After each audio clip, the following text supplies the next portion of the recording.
Bonjour, c'est Patrick Blanchon, artiste peintre, et nous voici à la 6e émission des raisons de peindre.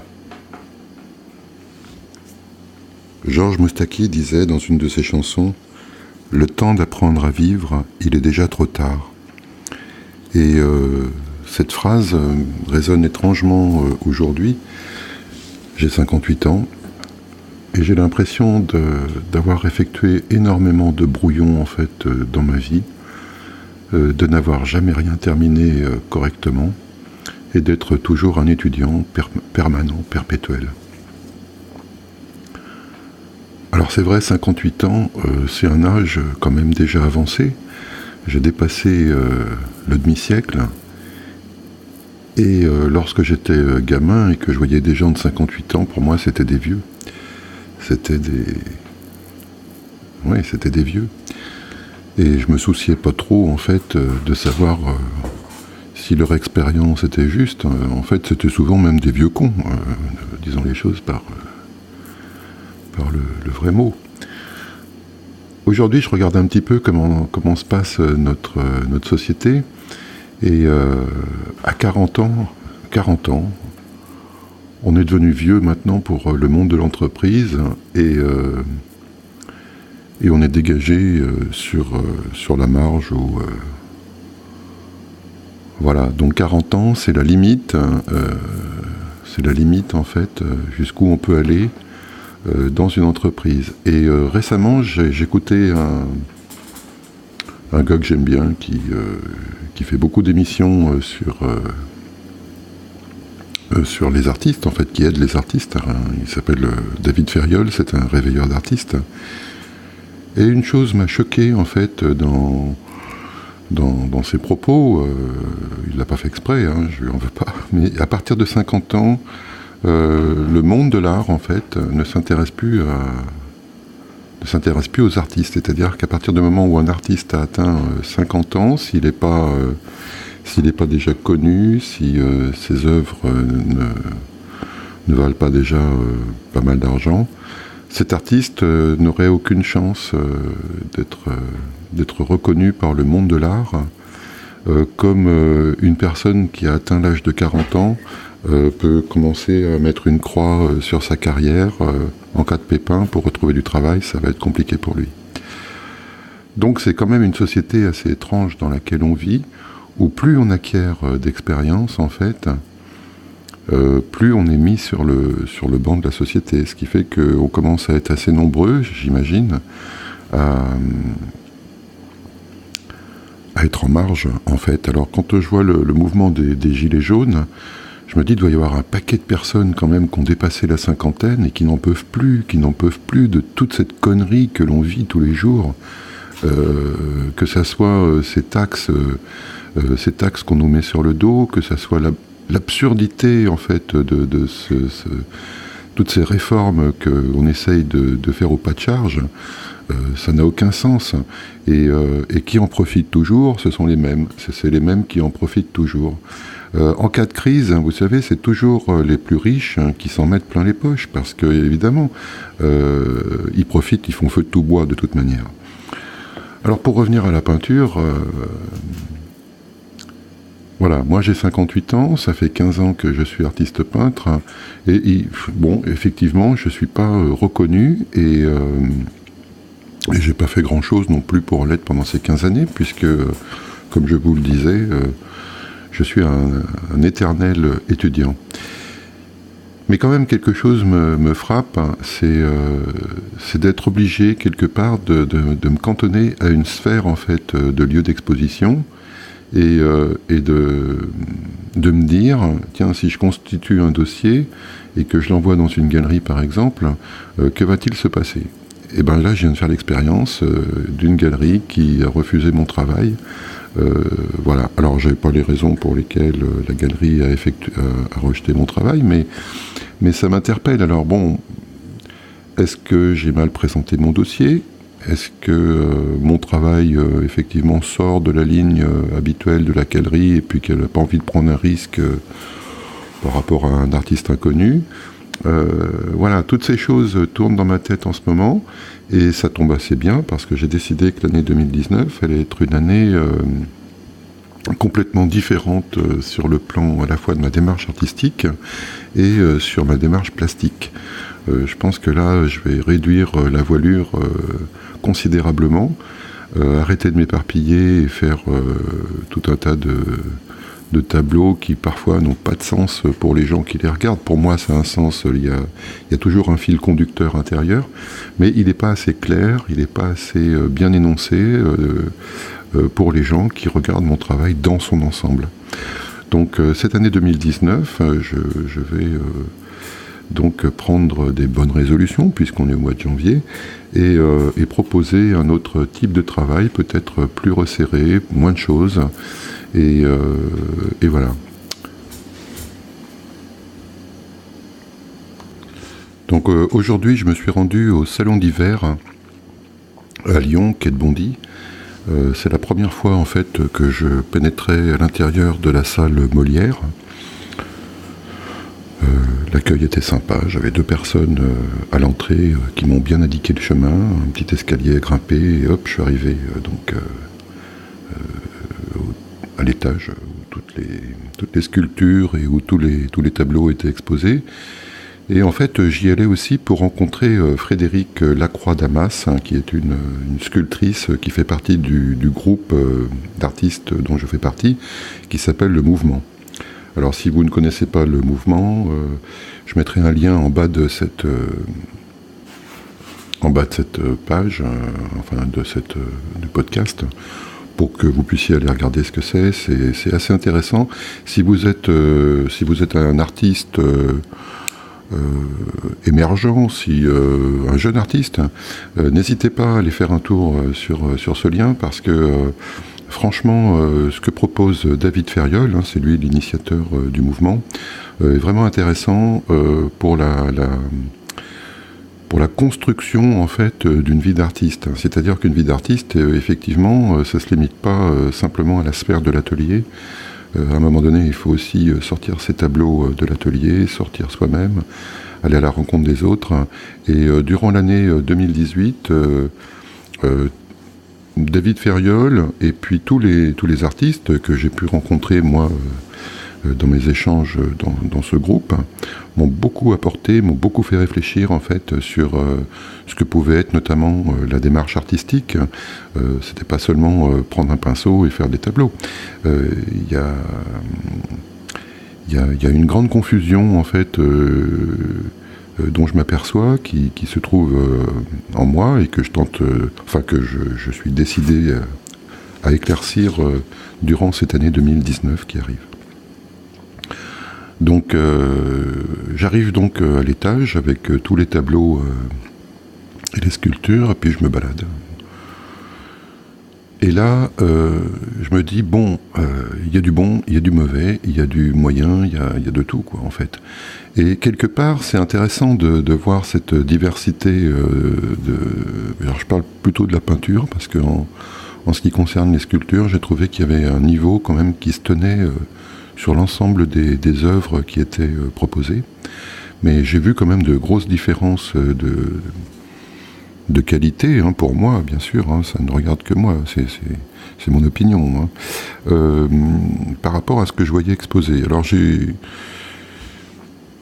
pris mon appareil photo et j'ai sélectionné en fait ce qui m'intéressait. J'ai fait des photos que sur les toiles, que des tableaux qui m'intéressaient, et en fait je dois avoir en tout peut-être une dizaine de photos seulement sur l'ensemble des toiles qui étaient présentées. Il y en avait un bon paquet, j'ai pas compté, mais il y en avait beaucoup.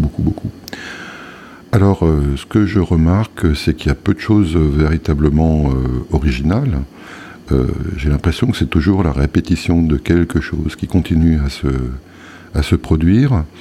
Et muni en fait de mon intention sur la démarche artistique, je me suis approché de tous les tableaux en fait. J'ai vraiment été honnête vis-à-vis de moi et puis vis-à-vis de ce qui était exposé, en m'approchant de chaque tableau et en me disant, alors voyons voir, est-ce que moi je ressens quelque chose de particulier sur tel tableau.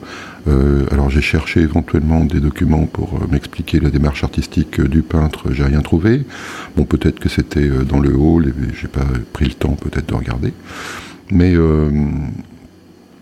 voilà, donc il y a une espèce de malentendu en fait que moi j'ai découvert dans ce salon d'hiver sur le côté hétéroclite en fait de tous ces tableaux présentés. Bon, c'est pas non plus une exposition qui est sur un thème, hein, on présente des artistes différents, il n'y a pas vraiment de thème fédérateur. Hein. Voilà, et donc je me suis promené et j'ai vu des différences en fait de niveau, des différences d'écriture, des différences de propos qui, en fait, alors je vais peut-être paraître prétentieux quand je vais dire ça, mais qui m'ont rien appris particulièrement, moi, sur la peinture. Voilà. Alors, concernant les sculptures, donc j'ai rencontré Frédéric Lacroix Damas avec son compagnon et on a sympathisé et j'aime bien ce qu'elle fait. Il y a quelque chose qui est à la fois simple et élégant dans ce qu'elle propose et en plus le matériau, d'après ce que j'ai compris, est assez rudimentaire, c'est-à-dire qu'elle doit utiliser de la récup, hein, donc peut-être du fil de fer cage à poule, etc., du papier, des choses comme ça. Donc pour moi ça me touche parce que c'est réutiliser le déchet pour en faire quelque chose de beau, quoi. Enfin, si c'est pas d'utile, c'est beau en tous les cas, et le beau peut être utile finalement pour éclairer une journée. Si on a une belle chose chez soi, à mon avis, ça peut améliorer une journée. Voilà. Donc cette rencontre a été très sympa. Alors c'est une artiste qui déjà a de la bouteille, hein, puisque ça fait 20 ans qu'elle travaille et qu'elle expose. Et moi, ça m'a fait beaucoup de bien de voir que dans ce groupe du mouvement, eh bien, il y avait des gens un petit peu de tout niveau. C'est-à-dire que là, par exemple, il y a un jeune qui vient d'arriver. Alors j'ai été sensible à son arrivée parce que il vient de Montluçon. Et moi, j'ai passé mon enfance tout près de Montluçon, donc du coup, ça a fait tilt. Hein. Alors, ce jeune, il a 19 ans, quoi. Il démarre, c'est un gars qui démarre sa carrière. Et puis, donc, Frédéric, qui a plus de bouteilles, et puis j'en citerai encore d'autres par la suite. Mais franchement, moi qui ai toujours été solitaire dans ma création, ça fait plaisir de rencontrer des gens autour d'une même idée, quoi. C'est-à-dire la création, qu'est-ce que c'est qu'un artiste, comment on s'organise en fait dans sa vie d'artiste. Tous ces thèmes, franchement, sont hyper pertinents et je remercie encore David Ferriol et l'ensemble des artistes du mouvement de m'avoir accueilli et puis de m'avoir donné à réfléchir. Voilà. Alors, cette 6e émission sur les raisons de peindre, logiquement, elle aurait dû se poursuivre sur le voyage dont je vous ai parlé. Et finalement, j'ai tenté de faire cette émission, je vous le dis honnêtement, et j'ai pas trouvé que c'était pertinent, en fait, de vous proposer ça, parce que, en fait, c'était raconter mon voyage, et puis ça n'avait pas beaucoup de lien, en fait, avec les raisons de peindre, en fait. Si ce n'est que durant ce voyage, j'ai fait beaucoup de photos, j'ai fait beaucoup de croquis, j'ai écrit également, mais bon, je n'ai pas jugé qu'il y avait suffisamment de matière pour poursuivre, donc voilà, c'est un peu les lois aussi du hasard, c'est-à-dire qu'on part sur une piste, et puis cette piste, ça peut être une impasse, et donc il faut revenir en arrière, et puis corriger le tir. Donc voilà, je vous raconte un petit peu ce qui se passe dans mes journées en même temps. Je pense que c'est pas mal aussi de voir que je rencontre du monde. La semaine dernière, j'ai rencontré Catherine Pujac, qui est également une peintre qui fait partie de ce groupe, le mouvement. Et donc, je suis allé à la galerie Visard, qui se trouve à Lyon. Et alors, j'avais déjà vu ces tableaux sur Facebook, hein, bien sûr.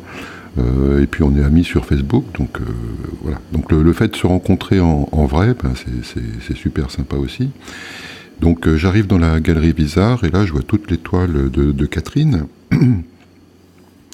Et bon, je dois être dans une époque un petit peu d'ennui par rapport à la peinture. J'en vois tellement qu'au bout d'un moment, ça finit par se télescoper en une espèce de répétition perpétuelle. Donc ma première réaction, c'est de me dire, c'est encore la même chose que d'habitude, c'est des couleurs jetées sur une toile et puis ça s'arrête là, quoi. Et puis je reste un moment, elle m'offre un verre, bon, on discute un peu, puis bon, elle a des clients qui l'abordent. Alors les vernissages, c'est un peu ça, on n'a pas tellement le temps, en fait, pour discuter longtemps avec les gens, donc on aura l'occasion de se retrouver avec Catherine une autre fois, ou sur Facebook pour discuter. Mais donc je reste comme ça, avec mon verre de blanc, à regarder les tableaux, et puis je regarde Catherine en même temps. Et à ce moment-là, il y a quelque chose qui me choque, enfin pas qui me choque, qui me vient tout de suite. C'est-à-dire, j'avais quand même lu sa démarche artistique, hein, elle l'expose volontiers sur son site et puis sur Facebook.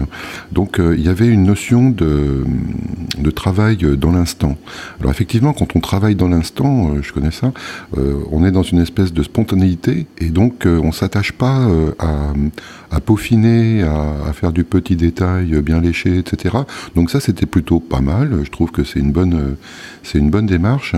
Et ce qui m'a arrêté au départ, c'était la violence de la couleur.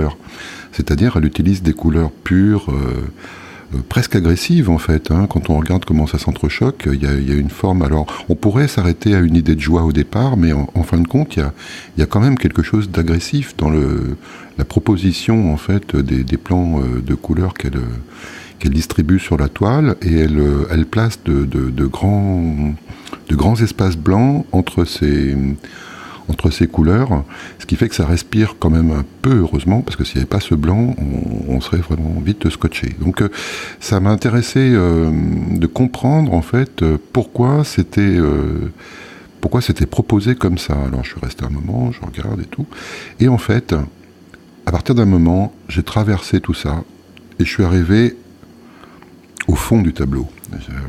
Au fond du tableau, c'est un mot bizarre pour la peinture de Catherine, parce qu'il n'y a pas de fond en fait. C'est que des choses qui sont posées les unes contre les autres, mais justement, ça forme comme un masque, comme une espèce de barrière, un peu comme elle est d'ailleurs, c'est-à-dire, enfin, excuse-moi Catherine si tu écoutes cette émission, mais tu as un côté très extraverti, et du coup on se dit mais qu'y a-t-il derrière ? Et du coup, voilà, j'ai regardé exactement les tableaux comme j'ai regardé Catherine, c'est-à-dire je me suis demandé qu'est-ce qu'il pouvait y avoir derrière. Et à un moment donné, les tableaux, il y en avait plusieurs comme ça, m'ont happé, et je me suis retrouvé dans un espace de silence. Et alors j'ai fait un aller-retour comme ça en regardant à la fois Catherine qui discutait avec ses clients et puis les tableaux de Catherine, et je me suis retrouvé dans un espace-temps super silencieux et qui faisait un écho avec mon propre silence. Et du coup là je me suis dit très fort, très très fort, si d'autres personnes ont la même sensation que moi, c'est super quoi. Et du coup vous voyez comment on peut vite se leurrer en fait quand on regarde des tableaux. Avec le bagage qu'on a. Hein. Bon, moi, je suis prof de peinture, donc j'en vois des tableaux, et puis j'en fais, et puis je vois mes élèves en faire. Donc j'ai quand même une certaine habitude de l'organisation en fait d'une toile et comment on peut la proposer.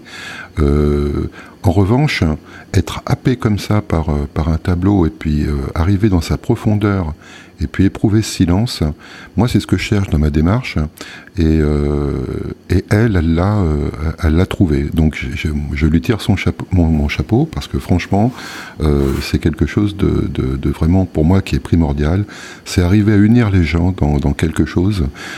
Alors là c'est le silence, ça pourrait être autre chose, hein, mais là c'est vraiment le silence et qui fait écho avec le silence qu'on a en nous. Et du coup, voilà, je disais, on peut vite se leurrer sur la qualité d'un tableau en se disant bof, c'est pas terrible à première vue. Et grâce au fait qu'elle ait énoncé sa démarche préalablement, que je la connaissais,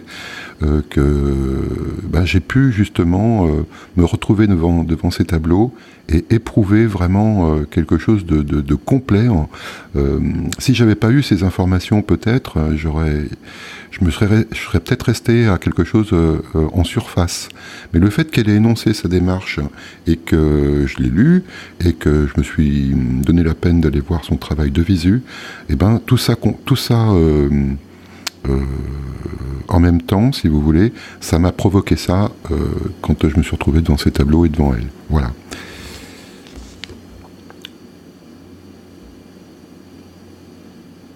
Donc on peut pas, alors je reviens un petit peu à cette réflexion sur le salon d'hiver. En revanche, sur le salon d'hiver, alors pourquoi ça n'a pas fonctionné comme l'expo de Catherine, par exemple? C'est parce que dans ce salon d'hiver, j'ai été confronté à des toiles brutes, hein, c'est-à-dire que les artistes ont exposé, alors je crois que chacun mettait 2 ou 3 toiles, et donc on se retrouve devant un objet brut, et on n'a pas d'autre choix en fait que de rester un peu en surface, puisqu'on n'a pas justement les tenants et les aboutissants, les raisons en fait pour lesquelles l'artiste a exposé son tableau ou a fait ce travail. Donc vous voyez comme la démarche artistique peut être très très importante pour un public en fait, pour apporter de l'eau au moulin de l'artiste et pouvoir avoir une meilleure relation entre son œuvre et son public. Voilà.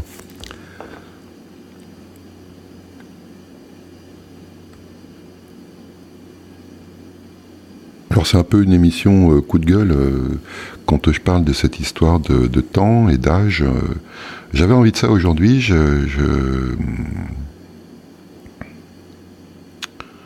Alors c'est peut-être dû au fait que ayant 58 ans, je me sens pressé certains jours en me disant faut que tu te dépêches, en me disant aussi t'as glandé pendant tellement de temps qu'il faudrait peut-être que tu te magnes. Voilà. En même temps, moi, j'ai pas l'impression d'avoir 58 ans. J'ai l'impression d'être un jeune de 20 ans avec cette nouvelle direction. Vous voyez ce que je veux dire?